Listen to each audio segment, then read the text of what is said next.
৩ বছর ধরে কারাগারে পাকিস্তানের সাবেক প্রধানমন্ত্রী ইমরান খান হঠাৎই জোরালো হয়েছে মুক্তির গুঞ্জন।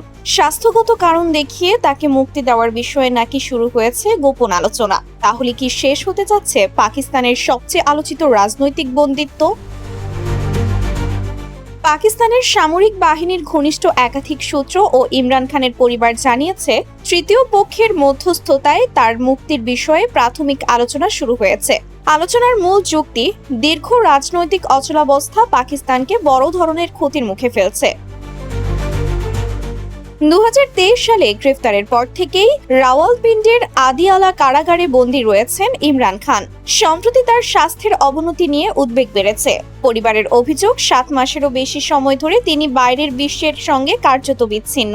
এমনকি স্বজন ও আইনজীবীদেরও নিয়মিত দেখা করতে দেওয়া হচ্ছে না। বিশ্লেষকদের ধারণা, মুক্তি মিললেও সেটি শর্ত সাপেক্ষ হতে পারে। দেশত্যাগ, রাজনীতি থেকে দূরে থাকা এবং প্রকাশ্যে রাজনৈতিক বক্তব্য না দেওয়ার মতো কঠোর শর্ত আরোপ করা হতে পারে। তবে প্রশ্ন হচ্ছে, এতদিন সামরিক বাহিনীর সঙ্গে আপোষ না করা ইমরান খান কি এবার সেই শর্ত মেনে নেবেন?